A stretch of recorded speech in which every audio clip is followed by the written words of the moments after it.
السلام علیکم ورحمۃ اللہ وبرکاتہ۔ آج ہم سورہ الاعراف کی آیت نمبر 175 سے شروع کریں گے انشاءاللہ۔ اعوذ باللہ السمیع العلیم من الشیطان الرجیم، بسم اللہ الرحمن الرحیم۔ وَاتْلُ عَلَيْهِمْ نَبَأَ الَّذِي آتَيْنَاهُ آیاتنا، اور پڑھیے ان پر اس شخص کی خبر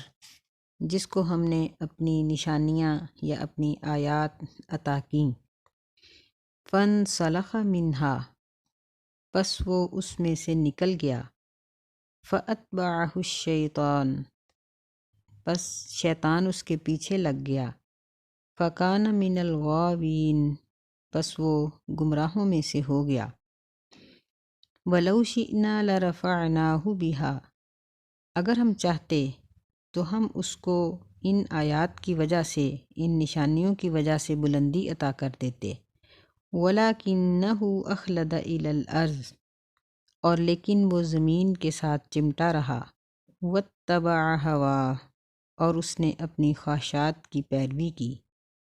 فَمَثَلُهُ كَمَثَلِ الْكَلْبِ، تو اس کی مثال ایک کتے کی مثال کی طرح ہے۔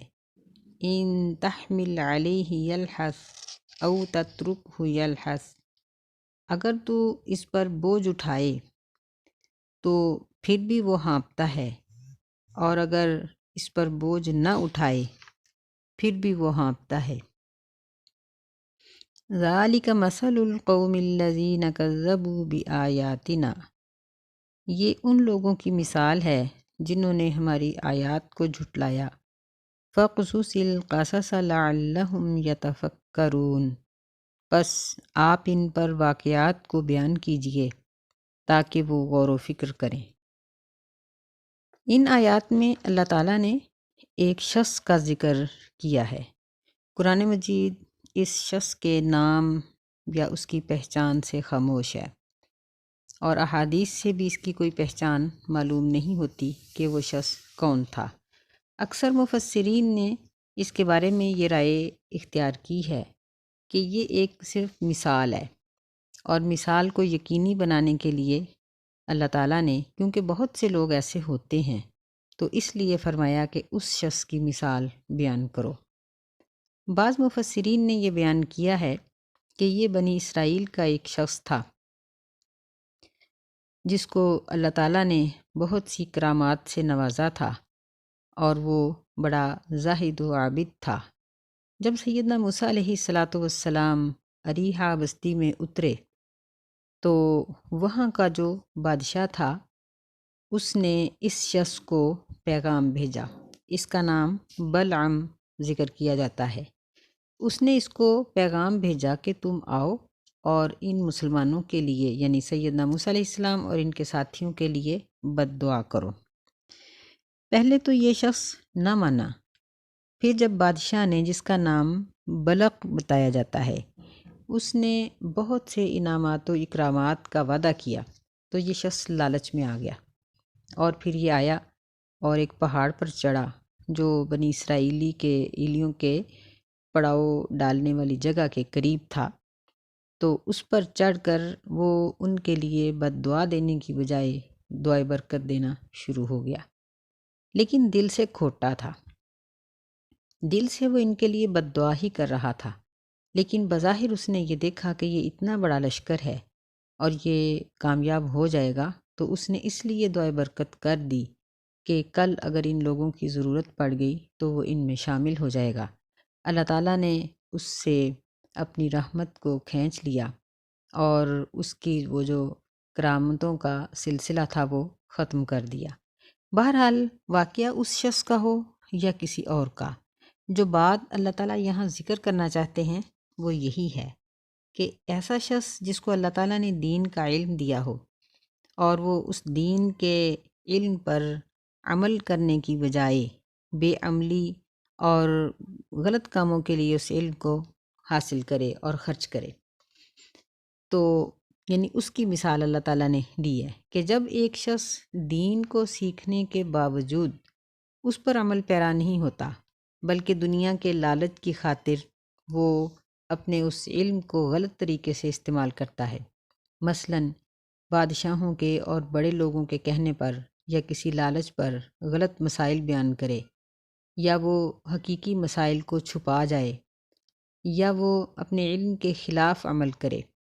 یا بے عمل لوگوں کی وہ داد رسی کرے، یا اس طرح کا کوئی گناہ کرے، تو پھر شیطان کو اس کے اوپر حاوی ہونے کا موقع مل جاتا ہے۔ فَأَتْبَعَهُ الشَّيْطَانُ، شیطان اس کے پیچھے چلا جاتا ہے، لگ جاتا ہے،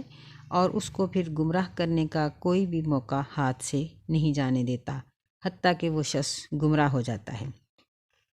اللہ تعالیٰ فرماتے ہیں کہ وَلَوْ شِئْنَا لَرَفَعْنَاهُ بِهَا، یعنی اگر اللہ تعالیٰ اپنے ارادے کے مطابق اس کو شیطان سے بچانا چاہتے اور اس کو بلندی پر پہنچانا چاہتے تو یہ کوئی مشکل بات نہیں تھی، یعنی اللہ تعالیٰ کے لیے کوئی کام بھی مشکل نہیں ہے، لیکن چونکہ اللہ تعالیٰ نے انسان کو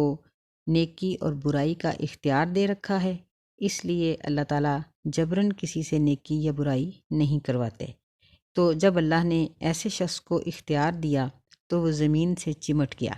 یعنی شیطان کے پیچھے لگنے کی وجہ سے اس کی جو پرواز تھی وہ ختم ہو گئی، وہ بلندی سے پستی کی طرف آ گیا، اور وہ عزت سے ذلت کی طرف، جنت سے جہنم کی طرف چلا گیا۔ پھر شیطان اس کے پیچھے ہی لگ گیا اور اس کو جہنم میں پہنچا کر ہی چھوڑا۔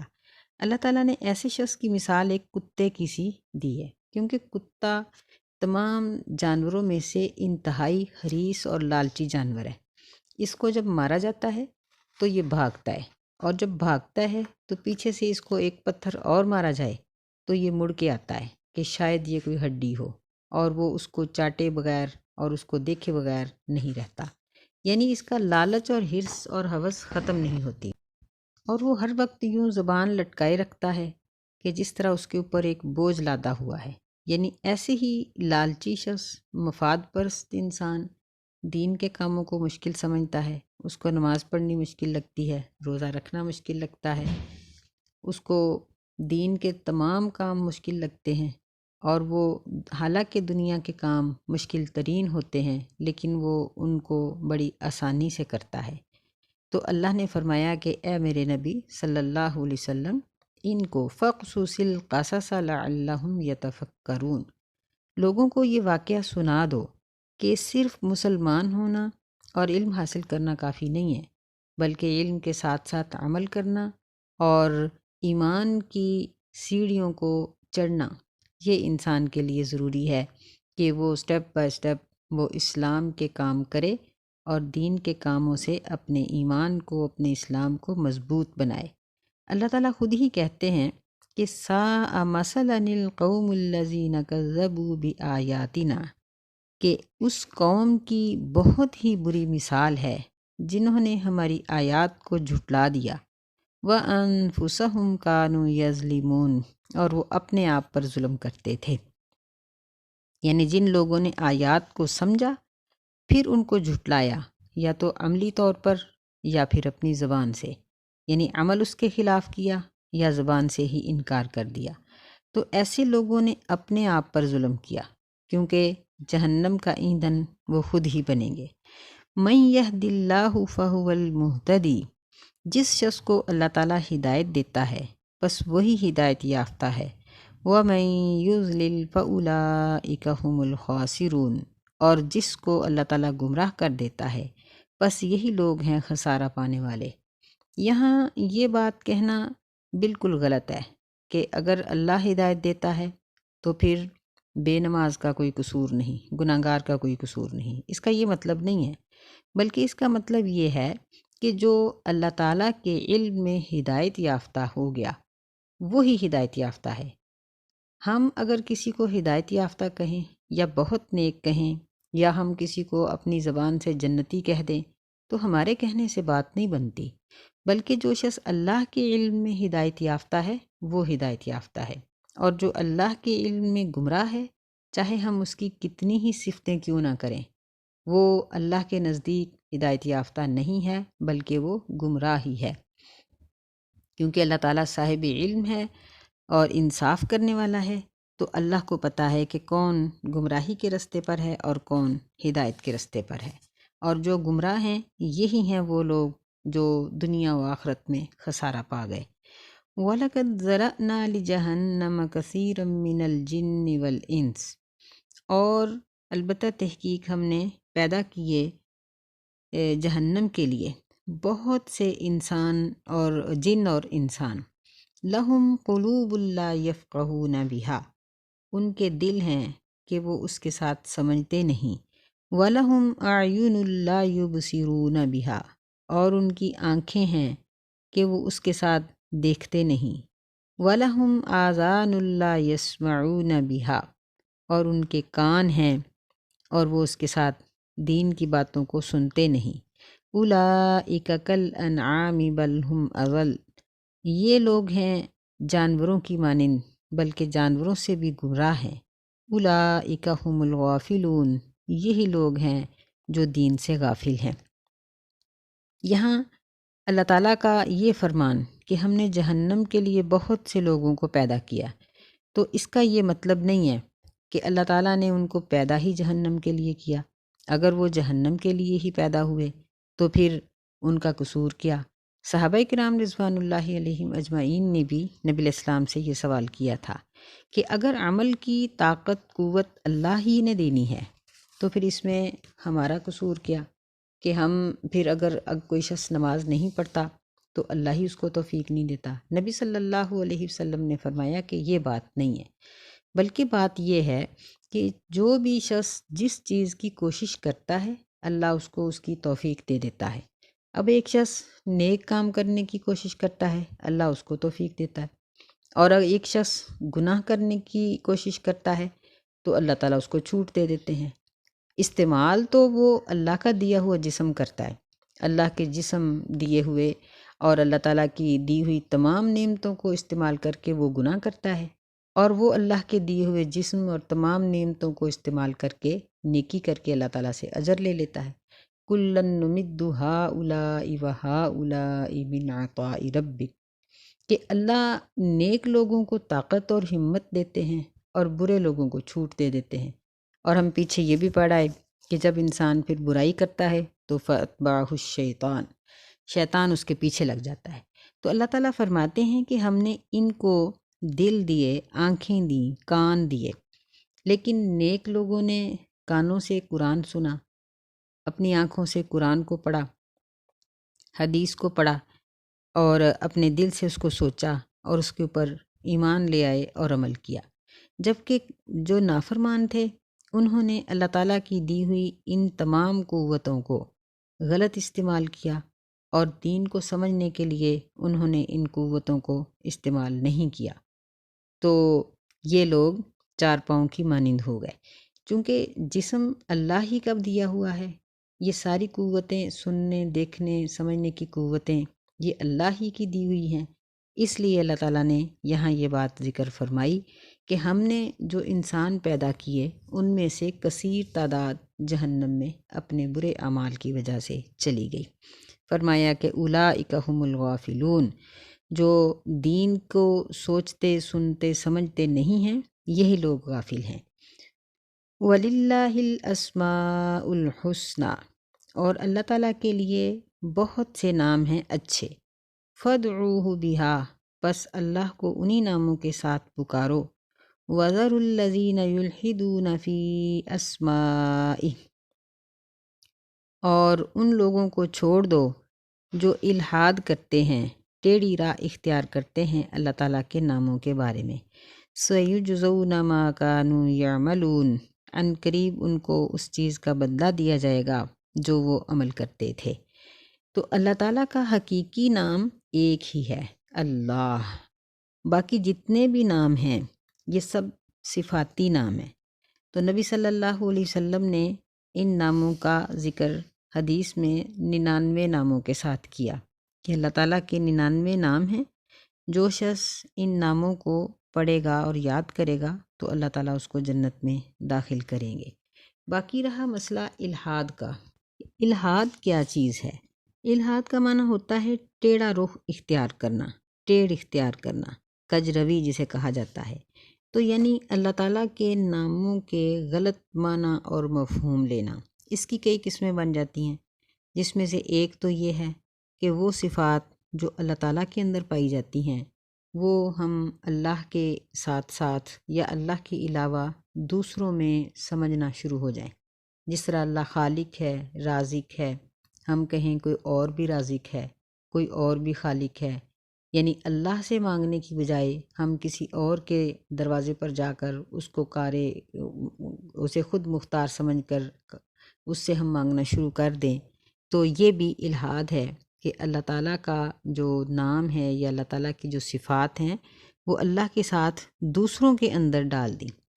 الحاد کا ایک معنی یہ بھی ہے کہ اللہ تعالیٰ کے ناموں سے غلط استدلال کیا جائے۔ مثلاً اب اللہ تعالیٰ صاحب علم ہے، اللہ تعالیٰ کا علم کامل ہے، تو دنیا میں جو علوم ہیں ان میں جادو جیسے غلط علوم بھی ہیں، تو کوئی شخص یہ سوچے کہ کیا اللہ کو بھی جادو کرنا آتا ہے یا اللہ بھی کرتا ہے، نعوذ باللہ من ذالک، یعنی وہ چیزیں جو انسانوں میں برائی کے طور پر ذکر کی جاتی ہیں اور ان کی موجودگی میں اس انسان کو غلط سمجھا جاتا ہے، ان صفات کو اللہ تعالیٰ کے بارے میں سوچنا۔ پھر اس میں الحاد ایک یہ بھی ہے کہ اللہ تعالیٰ کی صفات کا انکار کرنا، جس طرح صوفی حضرات کرتے ہیں کہ اللہ تعالیٰ کی بعض صفتوں کو حادث سمجھتے ہیں، کہ کہتے ہیں کہ اللہ نعوذ باللہ ہر وقت کلام نہیں کرتا، یا اللہ تعالیٰ کا علم ہر وقت نہیں ہوتا، یا بعض صفات اللہ تعالیٰ کی اللہ میں بعض اوقات ہوتی ہیں اور بعض اوقات نہیں ہوتی۔ یہ سب چیزیں الحاد میں آ جاتی ہیں۔ تو ان سب چیزوں سے بچنے کا طریقہ کیا ہے؟ یہی کہ اللہ تعالیٰ کے جتنے بھی نام ہیں، اللہ کا ذاتی نام ہے یا باقی تمام صفاتی نام ہیں، ان کو ہم اللہ کے ساتھ ہی مخصوص رکھیں، کسی اور کو ان صفات کے ساتھ متصف نہ کریں، لفظوں کے لحاظ سے بھی، معنی اور مفہوم کے لحاظ سے بھی۔ جس طرح یعنی رب اللہ تعالیٰ ہے تو اللہ کو ہی رب حقیقی سمجھا جائے، اسی طرح شفا دینے والا اللہ ہے، تو تھوڑا سا اپنے الفاظ پر غور کر لیا جائے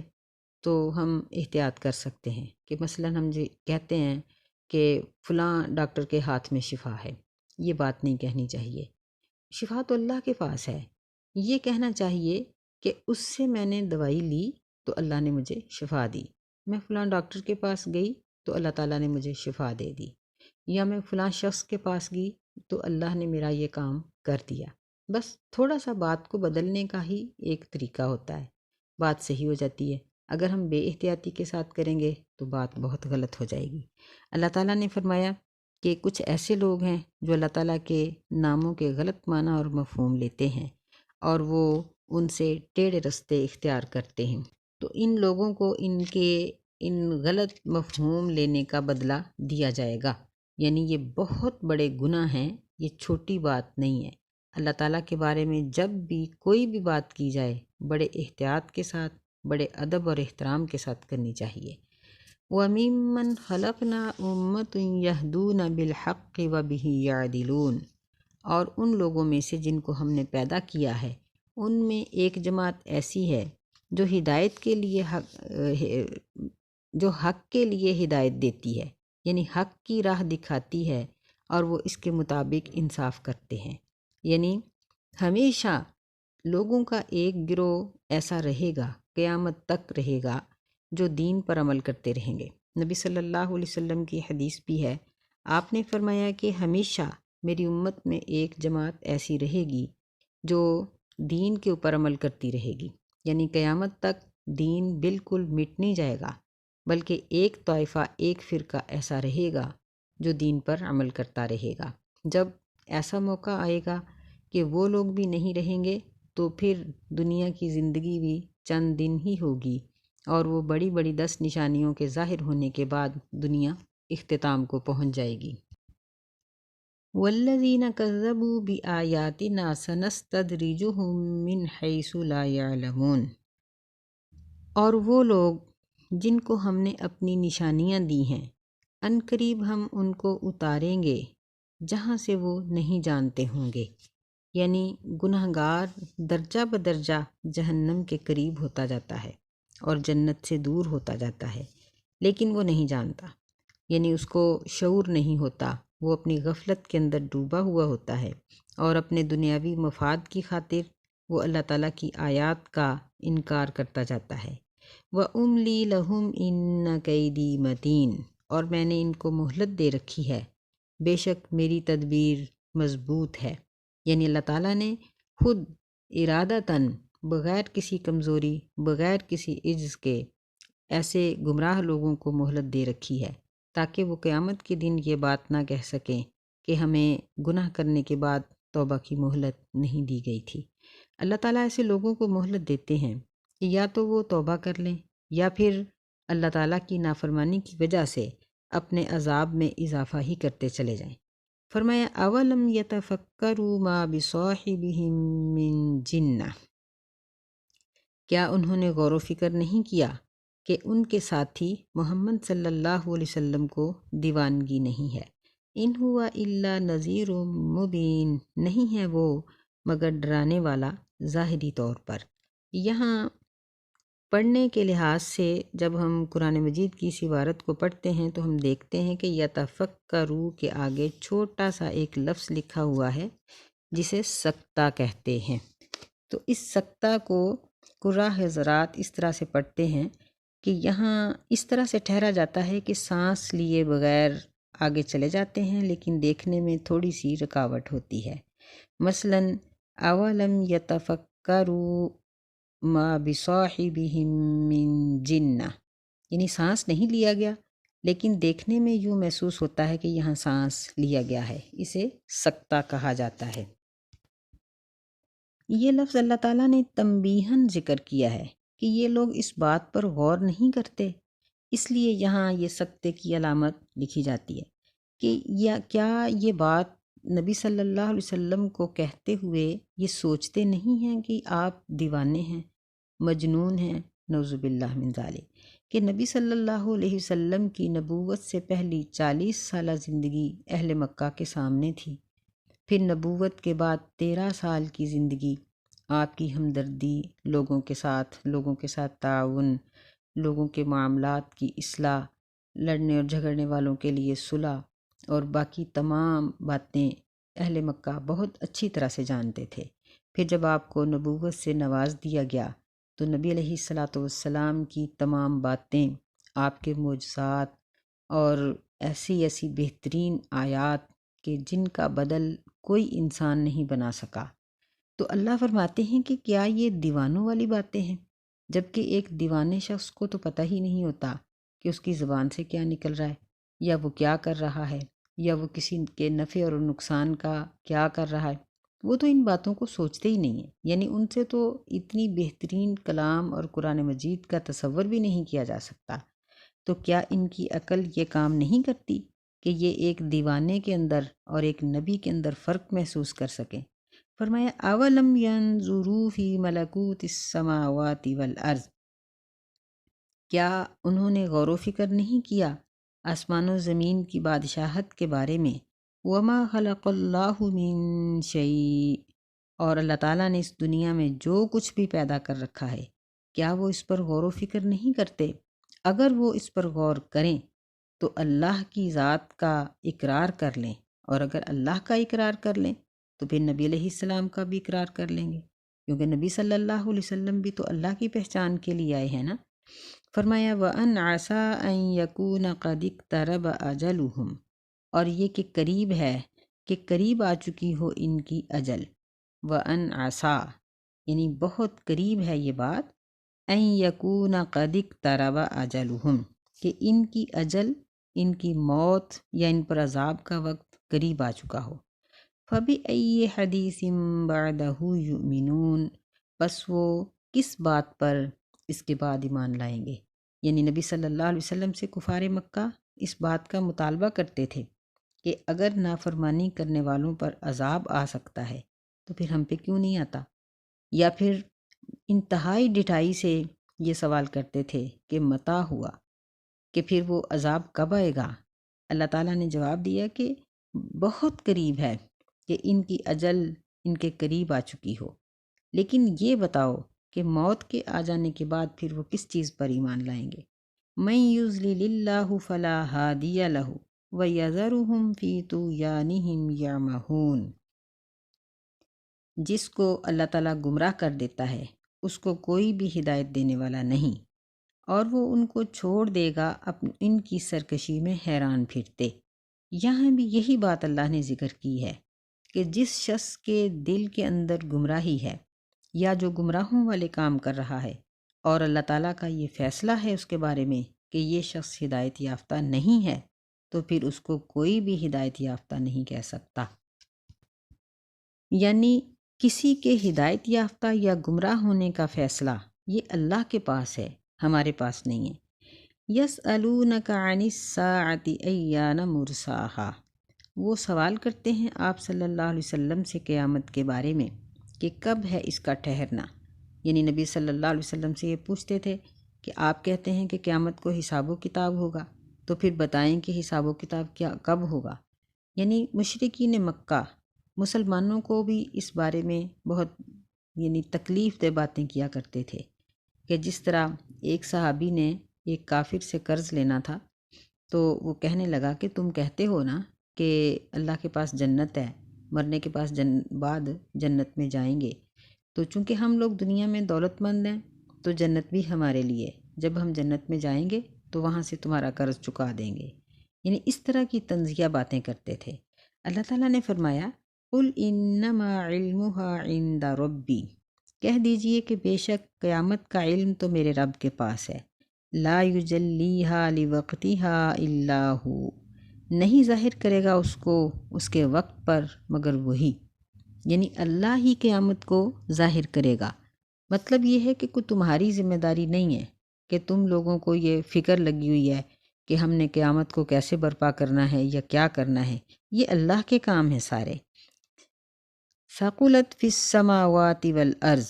وہ بہت بھاری ہے آسمانوں میں اور زمین میں، یعنی کوئی ایسی چھوٹی موٹی چیز نہیں ہے کہ آئے اور آ کر گزر جائے اور تم لوگوں کو اس کا پتہ بھی نہ چلے، نہیں، بلکہ جب قیامت آئے گی تو دنیا کی ہر چیز تہس نہس ہو جائے گی اور سب کو پتہ چل جائے گا کہ وہ آ چکی ہے۔ لا تأتیکم الا بغتہ، نہیں آئے گی تمہارے پاس قیامت مگر اچانک۔ یعنی نبی صلی اللہ علیہ وسلم نے فرمایا کہ اچانک اس طرح سے قیامت آئے گی کہ دو شخص آپس میں کپڑا کھول کے بیٹھے ہیں، کوئی کھانا کھا رہا ہے، کوئی جانوروں کے حوض کو لیپ رہا ہے، لیکن قیامت کا زلزلہ شروع ہوگا تو ان کو اتنا موقع نہیں ملے گا کہ وہ اپنے کام کو سمیٹ سکیں، یا جو لوگ باہر گئے ہوئے ہیں اپنے گھروں کو آ سکیں، یا جو گھروں میں ہیں وہ باہر نکل سکیں، نہیں، بلکہ وہ زلزلہ شروع ہوگا اور اتنی شدت اختیار کرے گا کہ ہر شخص جہاں بھی ہوگا وہیں مر جائے گا۔ استغفر اللہ۔ فرمایا یسألونک کأنک حفی عنہا، یہ آپ سے اس طرح پوچھتے ہیں گویا کہ آپ اس کے بارے میں حقیقی طور پر جاننے والے ہیں۔ مقصد کیا تھا؟ مقصد یہ نہیں تھا کہ قیامت کے آنے کا پتہ چلے تو ہم تیاری کر لیں، بلکہ مقصد یہ تھا نبی صلی اللہ علیہ وسلم کا انکار، آپ کو تنگ کرنا اور آپ کو مجبور کرنا، یہ چیزیں مقصود تھیں۔ تو نبی صلی اللہ علیہ وسلم کو اللہ نے فرمایا کہ کل، کہہ دیجئے، انما علمها عند اللہ، کہ بے شک قیامت کا علم تو اللہ کے پاس ہے، ولیکن اکثر الناس لا يعلمون، اور لیکن اکثر لوگ نہیں جانتے۔ یعنی غیب کی خبریں نبیوں کے پاس نہیں ہوتی بلکہ اللہ کے پاس ہوتی ہیں۔ اللہ تعالیٰ جتنی باتیں آپ کو نبیوں کو بتا دیتا ہے ان کو صرف اسی حد تک معلوم ہوتا ہے۔ قُل لَا أَمْلِكُ لِنَفْسِي نَفْعًا وَلَا ضَرًّا، کہہ دیجئے کہ میں نہیں اختیار رکھتا اپنے نفس کے لیے بھی نفع کا اور نہ نقصان کا، إِلَّا مَا شَاءَ اللہ، مگر جو اللہ تعالیٰ چاہے، یعنی میں اتنا ہی نفع حاصل کر سکتا ہوں جو اللہ چاہے، اور وہی نقصان مجھے پہنچے گا جو اللہ چاہے۔ وَلَوْ كُنْتُ أَعْلَمُ الْغَيْبَ لَاسْتَكْثَرْتُ مِنَ الْخَيْرِ، اگر میں غیب جانتا ہوتا تو میں بہت سی بھلائی اکٹھی کر لیتا۔ وَمَا مَسَّنِيَ السُّوءُ، اور مجھے کوئی بھی برائی اور نقصان نہ پہنچتا۔ ان انا الا نذیر و بشیر لقوم یؤمنون، نہیں ہوں میں مگر ڈرانے والا اور خوشخبری دینے والا ایمان لانے والی قوم کے لیے۔ اس آیت میں بھی اور قرآن مجید میں کئی جگہوں پر اللہ تعالیٰ نے نبی صلی اللہ علیہ وسلم کے بارے میں ذکر کیا ہے کہ ایک تو آپ غیب دان نہیں تھے، دوسرا آپ صاحب اختیار نہیں تھے، بلکہ اللہ تعالیٰ کے رسول تھے۔ رسول کا معنی ہوتا ہے پیغام لے کے آنے والا، جسے فارسی میں پیغامبر یا پیغمبر کہتے ہیں۔ قاصد، پیغام لے کے آنے والا۔ نبی صلی اللہ علیہ وسلم کو اللہ تعالیٰ نے اپنے پیغام کے ساتھ بھیجا اور آپ نے اللہ کا پیغام ہم سب تک پہنچا دیا۔ آپ صاحب اختیار نہیں تھے کہ آپ شریعت کو اپنی مرضی سے ڈھال لیتے یا کسی اور کام کو اپنے اختیار سے کر لیتے۔ یہ بات ہم سب کو یاد رکھنی چاہیے کہ نبی صلی اللہ علیہ وسلم ہوں یا کوئی اور، جو صفت اس کے اندر موجود نہیں ہوتی وہ اس میں ثابت کرنا ایک بہت بڑا الزام ہوتا ہے۔ اب دیکھیں کہ اگر ہم یہ بات ثابت کرتے ہیں کہ نبی صلی اللہ علیہ وسلم صاحب غیب تھے، غیب دان تھے، تو نبی علیہ السلام کی زندگی کے بہت سے واقعات ایسے ہیں جن میں نبی صلی اللہ علیہ وسلم کے اوپر یعنی ایک اعتراض آ جاتا ہے۔ مثلاً اگر آپ غیب جانتے تھے تو آپ نے اپنے صحابہ میں سے 10 صحابہ کو ایک ایسے قبیلے کے پاس کیوں بھیج دیا جنہوں نے فریب کے ساتھ ان کو حاصل کیا اور رستے میں شہید کر دیا؟ پھر اسی طرح اگر آپ غیب جانتے تھے تو دوسرا واقعہ بھی اسی طرح کا کیوں ہوا کہ اس میں تقریباً 70 قاریوں کو نبی صلی اللہ علیہ وسلم نے ایک بہت بڑے قبیلے کی تبلیغ اور ان کی تعلیم کے لیے بھیجا، لیکن وہ لوگ جھوٹے تھے، انہوں نے رستے میں ان سب کو شہید کر دیا۔ اب اگر آپ غیب دان تھے تو آپ نے ایسا کیوں کیا؟ نعوذ باللہ من ذالک۔ اسی طرح بہت سے اور بھی واقعات ایسے ہیں کہ اگر ہم نبی صلی اللہ علیہ وسلم کو غیب دان سمجھیں تو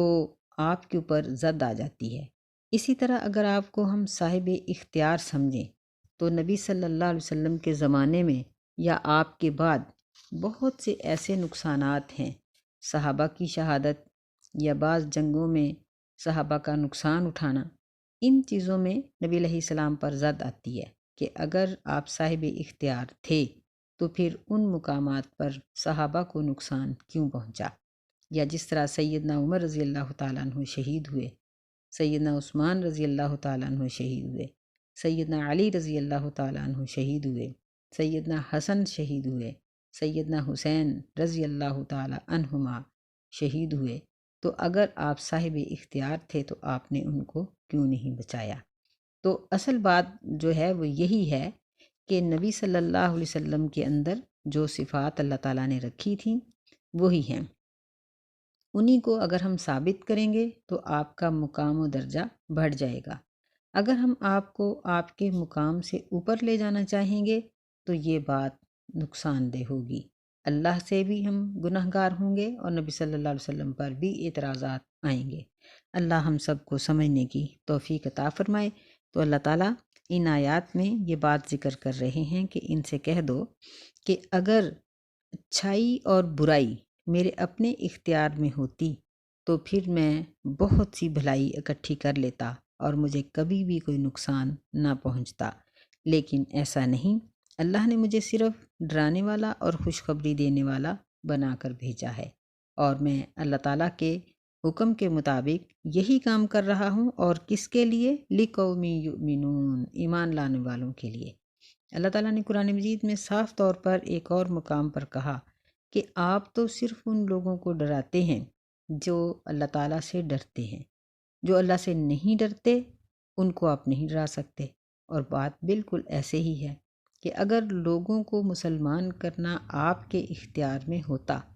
تو ابو جہل حالت کفر میں نہ مرتا، ابو لہب حالت کفر میں نہ مرتا، دیگر جو کفار مکہ تھے، نبی علیہ السلام کے قریبی رشتہ دار تھے،